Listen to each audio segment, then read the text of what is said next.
ආයිබෝවන් කියලා ඔක්කොම පිළිගන්නවා මගේ ප්‍රියන්ත YouTube channel එකට. මේ අද මම ඔයාලට කියලා දෙන්න යන්නේ රුමේනියාව පිළිබඳව පොඩ්ඩක් විස්තරයක්. මොකද රුමේනියාවට එන්න බලාගෙන ඉන්න ගොඩක් කට්ටිය ඉන්නවා.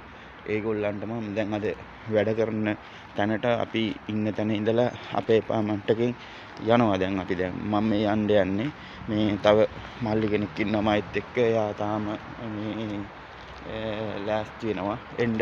එතකම මම පොඩ්ඩක් රුමේනියාව පිළිබඳව ඔයාලා දැනුවත් කරන්න තමයි පොඩ්ඩක් මේක වීඩියෝ එක කරන්න මේ කියලා හිතුනේ. මොකද රුමේනියාව පිළිබඳව ගොඩාක් කෙනෙක් සිහිනමවාගෙන ඉන්නවා මේ රුමේනියාවට එන්න. ඉතින් ගොඩක් ආශාව කියන දේ තිබ්බට මේ පොඩ්ඩක් ඇත්තටම අමාරුයි. මේකේ මේ රටේ අමාරුයි කියන්නේ මෙහෙමයි. ඉතින් මං කියන්නේ ඔයාලගේ හිත් කඩන්න කියනව නෙමෙයි. නමුත් මේ ඇත්තටම මේ ගොඩක් මොකද මෙහි භාෂාව තමයි මේගොල්ලෝ භාවිතා කරන්නේ. ඒ හින්දා මේ පොඩ්ඩක් මේ භාෂාව මන්නම් හොඳම දෙයක් තමයි මම ගන්න දේ මේ භාෂාව පොඩ්ඩක් අල්ලගෙන ඉන්න. මොකද හොටෙල් සම්බන්ධව දැන් මම හොටෙල්ස් ඉන්නේ. ඉතින් හොටෙල් සම්බන්ධ වෙනවා නම් ඇත්තටම රුමේනියන් භාෂාව තමයි ගොඩක් දුරට තියෙන්නේ. අපි ගොඩක් අසරණා. මමත් ඇත්තටම රටවල් වල ගියපු කෙනෙක්. මොකද මම සිංගප්පූරු ඒ වගේ රටවල් වල ඉඳලා තියෙනවා. සිංගප්පූරුව පොඩ්ඩක් මැලේසියාව ඔය හැම රටකටම මම ගොඩක් රටවල් වලට ගිහින් තියෙනවා. ඉතින් එහෙම ගත්තට ඒ පැත්තෙන් බලපුවම ඉන්ටර්නැෂනල් ලෙවල් තමයි තියෙන්නේ. නමුත් රුමේනියාව තියෙන්නේ සම්පූර්ණම ජපානය හා සමාන රටක් තමයි. ජපානය කොරියන් වගේ විදිහට තමයි හැමදේම භාවිතා වෙන්නේ. මොකද ඒ රටවල් වල තියෙන තමන්ගේ මව් භාෂාව තමයි භාවිතා කරන්නේ. ඒ වගේ මේ රටෙත් එහෙම තමයි. තමන්ගේ මව් භාෂාව තමයි ප්‍රධාන භාෂාව හැටියට තියෙන්නේ. ඉතින් ඒ හින්දා හුඟා දුරට මම කියන්නේ පොඩ්ඩක් ඔය ගොඩක් YouTube channel තියෙනවා. ඒ වගේ පොඩ්ඩක් ඔයාලා දැනුවත් කරනවා නම් හොඳයි. මේ භාෂාව පිළිබඳව පොඩ්ඩක් හොටෙල් සම්බන්ධ වෙන කට්ටියටයි මේ රටේ ගොඩක් ඩිලිවරි බොයි කියලා වෙනවා. ඩිලිවරි වැඩ කරන කට්ටිය බයික් රයිඩ්ලා වගේ කට්ටියට එහෙම මම කියන්නේ මේ රටේ භාෂාව පොඩ්ඩක් දැනුවත් තිබ්බොත් හොඳයි කියලා. මොකද නැත්තම් ගොඩක් අසරණ වෙනවා. මොකද දැන් අපේ එකට ඩිලිවරි ලංකාවේ කට්ටිය එනවා. මේ අපේ ඒත මේ කෑම දැන් එතෙන්ද දැන් අරගන්න දෙන ලේඩි ඇත්තටම එයා ඉංග්‍රීසි භාෂාව දන්නේ නැහැ. ඉතින් මෙයාලට කතා කරාට මෙයාලා ඉතින් මුකුත් නැහැ. ඉතින් දන්නේ නැහැ මුකුත් මේ භාෂාව පිළිබඳව. ඒකින්ද ගොඩාක් හොඳයි මං හිතන විදිහට භාෂාව ගැන දැනුවත් වෙලා යනවා. දැන් මම මේ වැඩට යන්න කියලා යන්නේ. මම පොඩ්ඩක් ඔයාලට පොඩ්ඩක් මේ රුමේනියාව පිළිබඳව පොඩ්ඩක් මේ රුමේනියාව මොකද්ද, මේ රටේ කොහොමද මිනිසුන්ගේ මේ ජීවත් වෙන ජීවන මේ රටාව පිළිබඳව පොඩි විස්තරයක් ඔයාලට කරවුවනම් හොඳයි කියලා හිතලා තමයි මම පොඩ්ඩක් මේ එළියට දැස්සේ.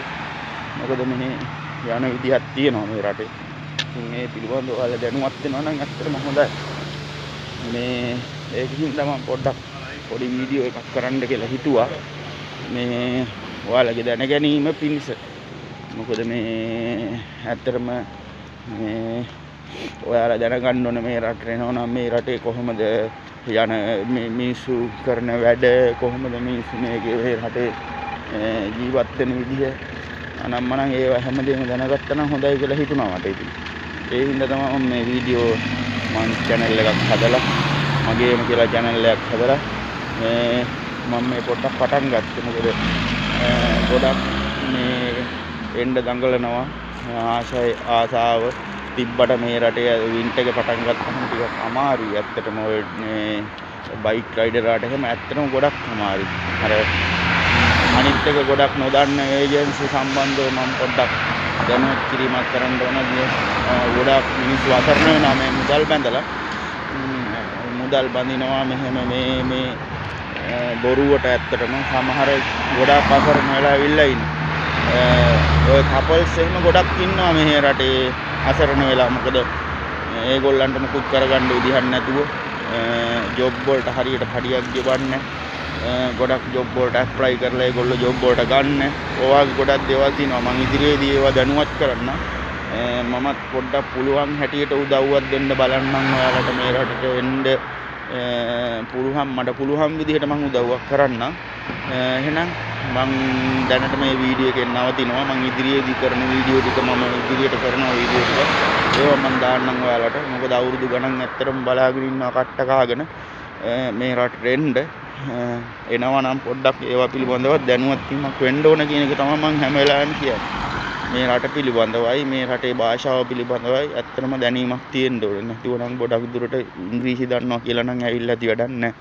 මොකද ඉංග්‍රීසි කිසිම වෙලාවක මෙහෙ වැඩක් නැහැ මේකට ඉංග්‍රීසි. මොකද මේ රටේ තියෙන කඩවල පවා තමන්ගේ භාෂාවෙන් තමයි ඔක්කොම හසුරුවන්නේ.